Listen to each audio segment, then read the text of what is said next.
Hello, I hope all is well with you today. As you know, this is a MOOC called Social Entrepreneurship, a Grassroots Revolution. And I'd like to take a look at the issue, the question, what is the social entrepreneur revolution? And why should you be revolutionary? Here's the outline for what I'd like to talk about today. First, the meaning of social entrepreneurship. Second, my model for this revolution. Third, a project example, which I'll number 1. Then a project example 2. And last, the importance of following laws and regulations. But first, I'd like to be sure that everyone is aware that we have a MOOC website where you can find any information about this course and future courses. Also, our Facebook address. All you need to do is search for Social Entrepreneurship Program. And then also, I'd like to again mention the optional book. It's a small book written by me. It is not needed for this course, but you might find it to be helpful as a written study aid. So, the meaning of social entrepreneurship. Let's look at those two words. The first one is a pretty simple, small word. The second is a fairly long word that comes from the French language. Social refers to people and interaction. Entrepreneurship, a part of what that's referring to is innovation and finding new ways. And so I'd like for us to view social entrepreneurship as the following: using innovation to find new ways to assist people in need. What is a social entrepreneur? This is one who starts a new project devoted to helping a category of people in need, or one who improves an existing project devoted to helping a category of people in need. Examples of issues include the homeless, abandoned children, drug and alcohol addicts, migrant worker difficulties, and school dropouts. But the list is very long. A comprehensive list, I've never constructed a comprehensive list, but there would be hundreds of items. And this is because there are so many problems. The world is open to us. The world is open to you. And wherever your heart leads, that is where you might want to go. What is my model for this revolution? The grassroots revolution is in some ways very simple. It involves people who care about others stepping forward to make a difference. I believe that most people at some time in their lives would like to start a project to help some category of people about whom they care. Indeed, many famous wealthy people are starting big projects to help people in need. And although this activity of these famous wealthy people is wonderful, my model is different. We don't need to start large, expensive projects to help others. Small, local, grassroots projects are the key to the model I propose. Wealthy, famous people are doing wonderful work with the projects that they have. And oftentimes they receive worldwide publicity. But what I want to encourage is normal, everyday people. People who are out there just living their lives, like I presume you and I are doing. In place of big projects, it's possible for us to have thousands of small projects and in the process change the world. My model for this revolution invites you to select a category of people about whom you care. Nobody else tells a social entrepreneur who to help. We help those we want to help. This is an important issue to me. We are self-determining as a social entrepreneur. We work with the people we decide to work with. Just as a business entrepreneur is not told what venture to pursue, so nobody else is going to tell social entrepreneurs what to pursue. We are self-determining. My model for this revolution involves us building our project model on paper and then deciding when in our lives is the best time to initiate the project. Life is busy. Life is crazy. Right now may not be the best time for you to start your project to help others. But may I suggest that now is the best time for you to build your project on paper. Because life is busy, life is crazy. I fear that you will never come back to this issue if you walk away now. This is a fascinating point to me. You are free to leave this course anytime, but I'm afraid if you leave that you might not come back. So I encourage you to participate. Thank you for considering this. I believe there are millions of people in our world right now who are living good lives but want to do more to help others in need. The problem is that many people don't know how to truly make a difference. This course is one answer to those people who want to help but don't know how. This course explains how to structure a project to help others. In this course, we will start with your idea of how to help a category of people you have selected. I then share step-by-step tools for you to build your project. It doesn't matter where you are or what you are doing. There is a place for you in this peaceful grassroots revolution. You might be a young person looking for a career. Well, one of the things that I'm going to try to do in this course is to provide an explanation to you as to how you can start a career in social entrepreneurship. You might be a successful business person, and what I'd like to help show you is how you can add to the work that you're doing in your successful business to not only bring positive publicity to your business, but also to help people in need. You might be mid-career and not very satisfied with your work. I'd like for you to consider the possibility of starting a project and earning a salary as a social entrepreneur. You might be near retirement or in retirement. You may have had a good life and you want to give back more to your society. Just about any type of person, any type of normally functioning person in our society can become a social entrepreneur.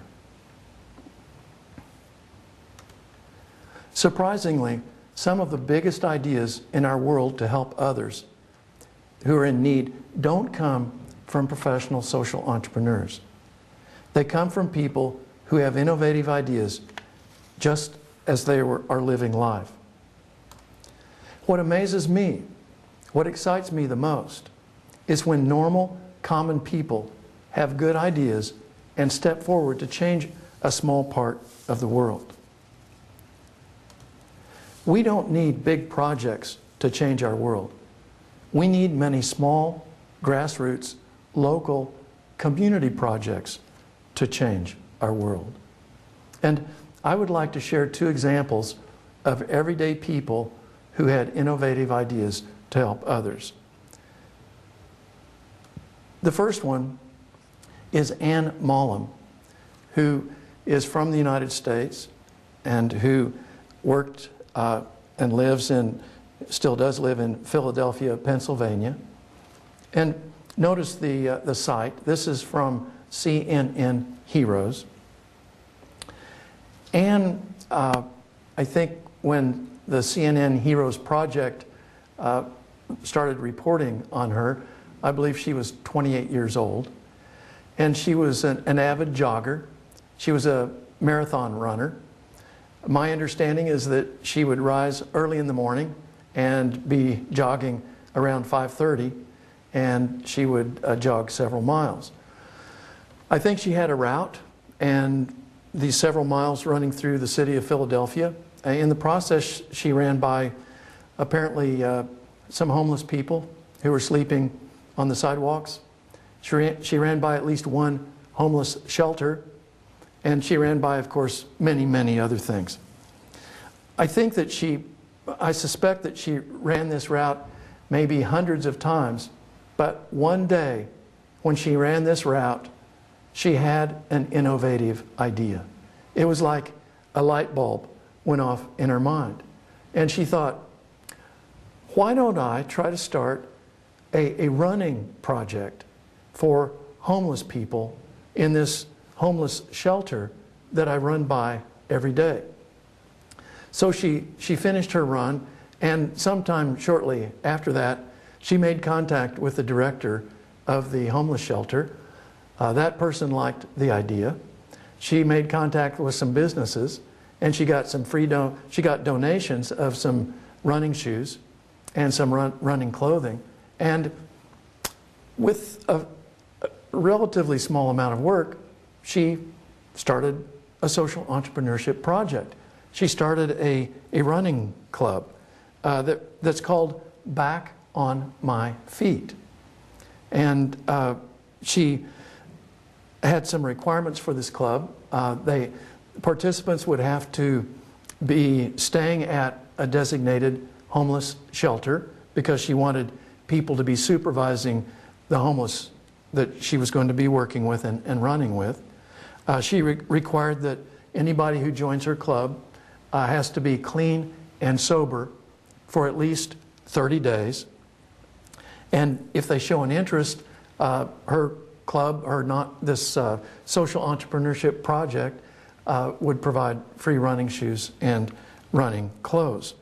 So a club started. The club included not only homeless people, but also other people who had homes and who had jobs and were doing well off financially. And so there was a mingling of what we might call societally successful people with these homeless men, in this case, who were having a difficult time in life. Anne also, her name's Anne Mullen, Anne also started a job training program, and she is wanting to have this program spread to other homeless shelters. Well, to me, this is a beautiful, simple idea that illustrates the type of project that we can start. I believe that Anne has started a nonprofit organization based on this, and I'll be interested in following that progress. A second project is from Nepal, the country of Nepal, in the capital, Kathmandu. And this project is started by Pusha Basnet. And please also note the reference to CNN Heroes, a web link. I would encourage you to go to each of these links and read more about these people and the work that they've done. Pusha, when she started, I think she was 21 years old. She was a university student. This is when she had her idea, her social entrepreneurship idea. She was a university student in Kathmandu, Nepal, and one of the course activities at her university involved going to a local prison, a women's prison. And when they were touring the prison, when the students were touring the prison, Pusha was intrigued by the children who were in the prison. Now, here's the story as I understand it. Kathmandu is one of the poorest nations in the world. And when a parent is convicted of a crime and is required to go to prison, the parent has a difficult decision sometimes. If there's not someone to take care of the child or children, then there are two options. One is to have the children live on the streets of Kathmandu in one of the poorest nations in the world, which obviously is not a good situation for the children. The other option, the Nepalese government allows prisoners to bring their children to prison. Now, in the United States, this is an unusual idea, but that's the situation in Nepal. So Pusha observed these children and went this trip in a university course to the local prison is what stimulated her idea. And she came away from that trip to the prison formulating an idea. Her first idea was that she would start a daycare center, and she would take these children out of the prison during the day and try to provide healthy and very positive activities for these children, and then return the children to the parents in prison at night. Later, she started a home for these children that involves full-time care. Pusha reports that when I started this idea, when she started talking about this idea, she said, nobody believed in me. She said, people thought I was crazy. They laughed at me. That's very interesting because now she's being honored by CNN cable news network as a hero in the world. What Pusha did was she was not deterred. Her commitment continued even though people around her were laughing at her. She was able to receive some donations from friends. She was able to rent a building, and this is how her project started. At the present time, or at least at the time that this information is reported on the CNN Heroes website, she is encouraging the parents in prison to do some handicrafts, to do some craft work, to create some products that she can sell to offset the cost of her taking care of these children. And also, she has the children making greeting cards. That these cards are then sold and the money goes to pay for the service. Pusha says that she wants the children to reunite with their parents after the parents come out of prison. But again, here is what to me is just a fascinating example of an idea, an innovative idea, and it's the type of idea that some people might think, wow, why didn't I think of that? Anne Mullum with the Running Project. Simple idea, but I don't think it's been done before, and so it's innovative. Pusha, Basnet, again, sort of a simple idea. The work that she's involved in is extensive. She is essentially devoting her life to this work, whereas Anne's project does not require that Anne devote her life to it. She devotes just a small part of her life. But the point is that these are, to me, these are fascinating projects. And I wanted to share these with you to help develop a sense or develop a feel of the types of projects that I'm talking about in this course. These people are a part of a worldwide revolution, and it is a revolution of goodness. We are all invited to join this revolution. The last issue I'd like to take a look at today is the importance of following laws and regulations. Following laws and regulations in each of our countries is important. The peaceful revolution I promote in this course involves a commitment to work within the systems of existing nations. It is very important that government authorities understand that we are committed to working within the existing system. As social entrepreneurs, we add to the work our government does to help people in need. To me, the fact that we supplement the work of government to help citizens in need is exciting. Some would suggest that we are engaging in civic responsibility. We are strengthening our nation by the good we do. Indeed, there are several levels of good in social entrepreneurship work. One is that we help people in need. A second is that we strengthen our society and our world. And a third is that we bring greater meaning to our lives. It is an honor that I join you on an adventure that might change your life. Thank you for being a part of this course. I hope you have a good day.